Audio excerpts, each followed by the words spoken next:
Welcome to the Faerie Tales Podcast. My name is C. Michael McGannon, and you're listening to a Monster Guys Network podcast presentation. Please join us after the story for a brief discussion about the topic. Now enjoy this Norwegian folktale entitled The Cat on the Dovrefell, written by Peter Kristen Asbjørnsen and Jorgen Ingebretsen Moe, and narrated by D.C. McGannon.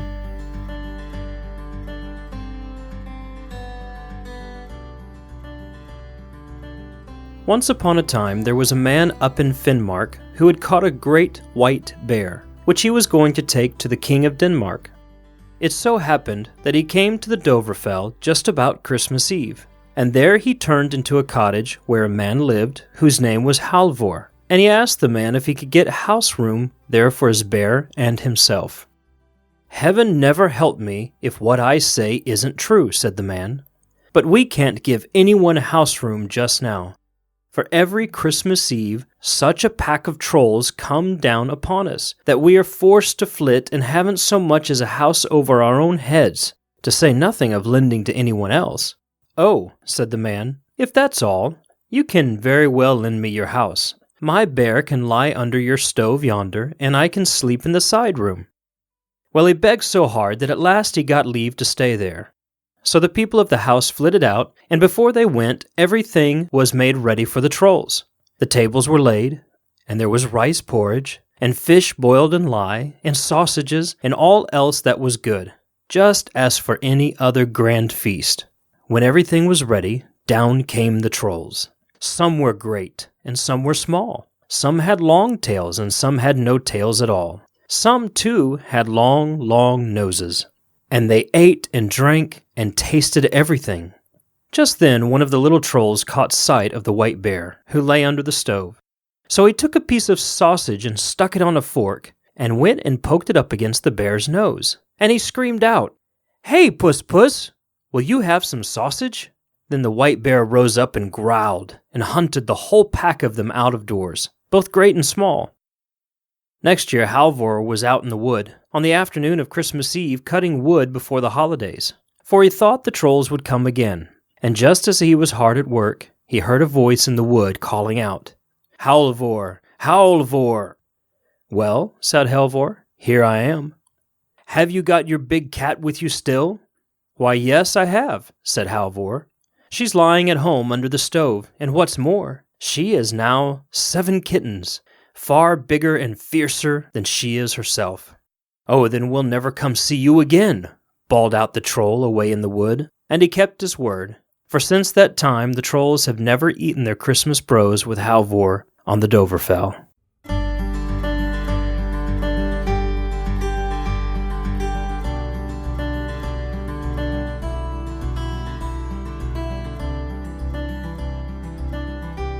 You know, this is one of the shorter stories that we've read so far, and one of the more whimsical in comparison to some of our darker or more creepy or, more adult stories. I actually quite like this one. I do too. It is a shorter one, but there's a lot packed into this little story. Point of reference, this takes place in the Dovrefjell Mountain Range, which is an actual place in Norway. It's a national park, and apparently a very popular one. I've not been there, but perhaps someday somebody will invite us to Norway to speak or tell a story or give us a tour of all the places that we talk about. We'll reference some more places here soon, but it's a cool little place. I've looked up some information on it, and it's very pretty. I don't know how dangerous it is if you visit there in the wintertime, but it certainly looks like a beautiful part of the country. This tale is titled The Cat on the Dovrefell. There's been some other titles that it's been known by. The Cout.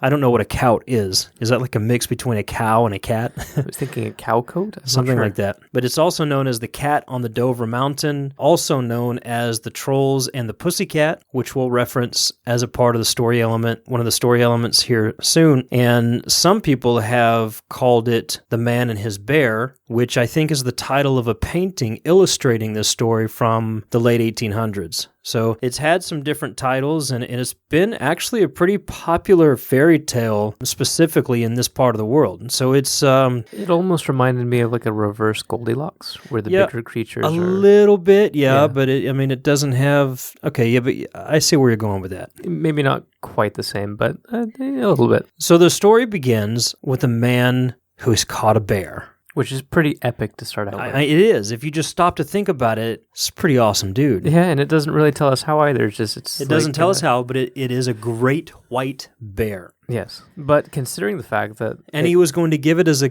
gift to the king of Denmark. Pretty spectacular. If you just that first sentence all by itself is this pretty spectacular entry into this story. I think I was so fixated on the bear that I forgot he was going to give it as a gift. Yeah. But you can kind of tell by his character that goes on throughout the story how, people are saying, we're trying to get out of town. We don't want you to stay here because trolls are coming. And he kind of shakes it off of, oh, is that all? This guy does seem kind of like a pretty epic dude. He does, and what's interesting is I've heard a couple of other tellings of this story which makes him sound kind of weak and feeble and fearful. I don't get that at all. I get him being a strong, confident, kind of epic mountain man. That should be a TV show or something, Mountain Men. It probably already is.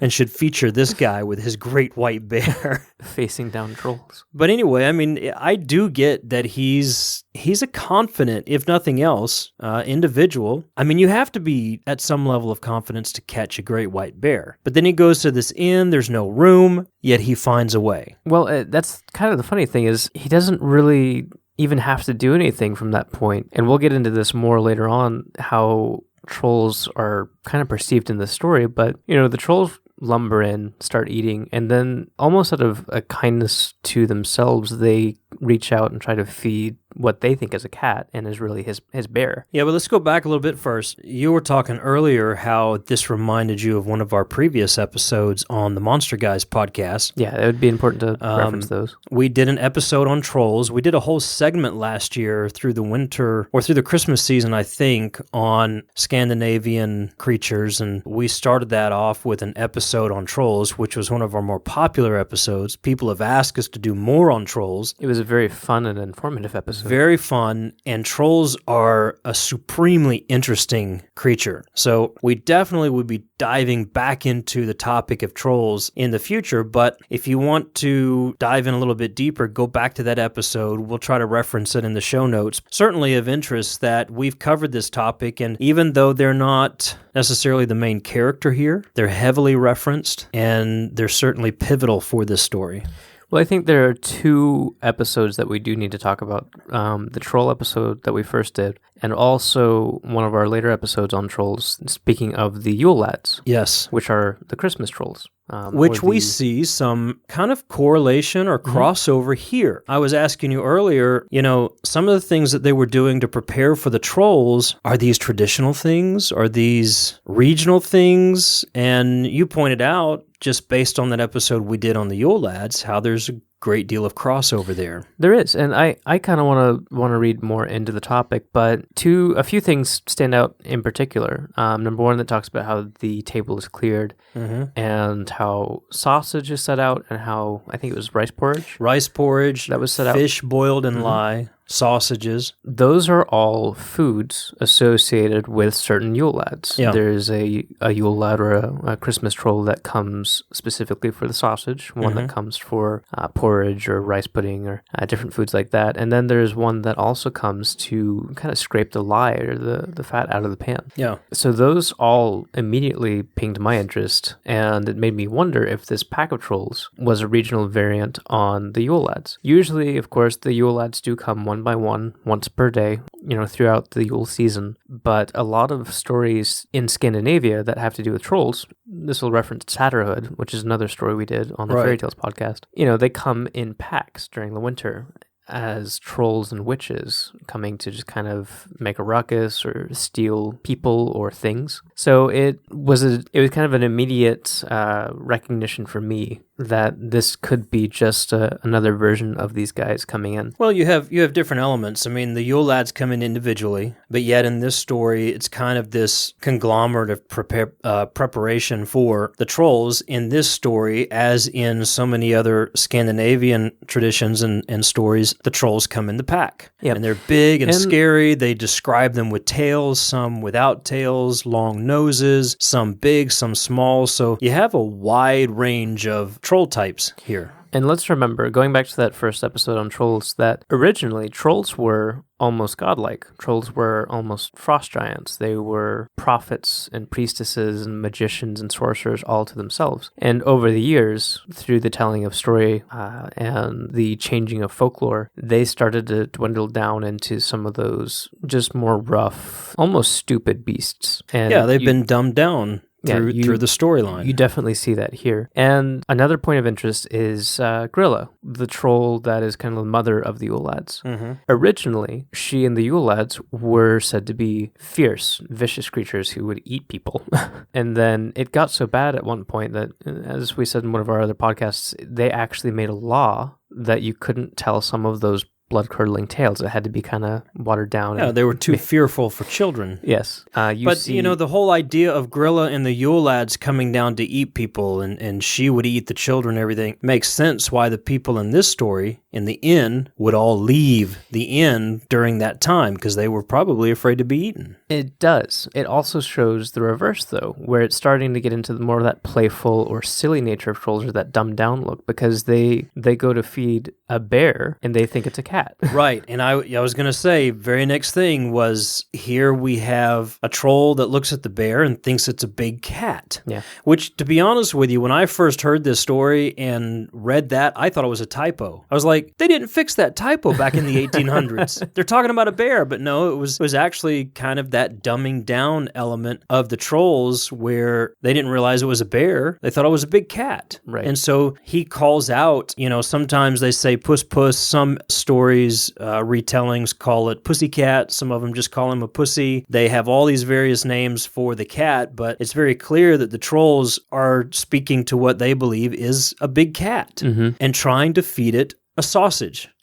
Which is hilarious. But I think, and I can't remember if we've talked about them or not, the authors of the story, Absjornsen and Mo, are almost regarded in this part of the world as a Grimm brothers couple. Yeah, they are. They're very prominent. Individually, they began collecting stories on their own. When they met, they realized they could do greater good by kind of combining their stories and their libraries and their efforts. So they became known as a team of storytellers in that region and very popular with their volumes. And I feel like with all of the knowledge that they had of folklore and everything, I feel like this story kind of encompassed both the olden day trolls of, or maybe not the olden day trolls, but the scarier side of trolls, as well as that goofy, dumbed down beast side. And I think they did a good job with that. Yeah, because you do have a sense that there's some danger, and then there's this silliness. Then later on at the end of the story, you have that sense of danger again because the trolls come back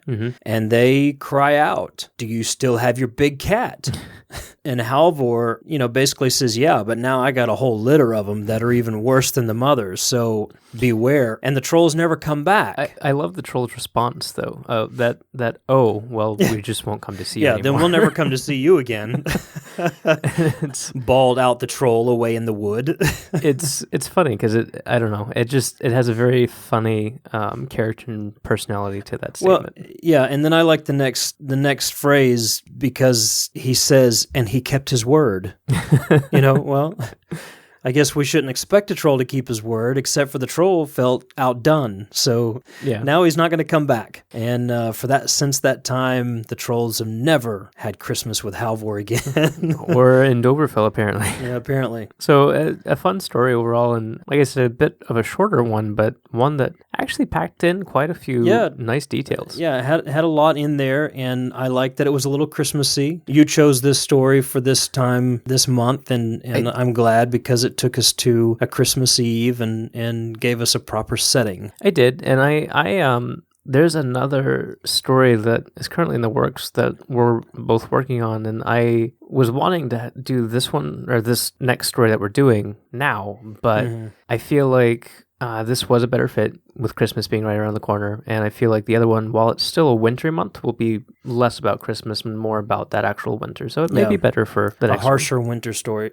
Yeah, you and I both have a couple of original tales coming up, both in our Faerie Tales and our Yokai podcast that are appropriate for our winter months. So I'm excited about those. But nice little story here, The Cat on the Dovrefell. Hope everybody enjoyed it, and I do hope everybody is taking some time to spend with friends and family and just have a nice cup of tea or hot cocoa. Get away from the rush of it all. Just enjoy the moment that we're in. Merry Christmas or Yule or whatever you celebrate. We certainly hope you're having a wonderful season and enjoying your time with family and friends. As always, you can find us at themonsterguys.com. You can find us on Twitter, Instagram, and Facebook at The Monster Guys. Drop us a word. Communicate with us.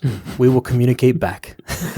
Good night, everyone. Don't send any giant cats our way. Yeah. Don't send any giant cats or bears or trolls. In the meantime, you guys have a wonderful season. Thank you for hanging out with us here tonight. Good night. Good night.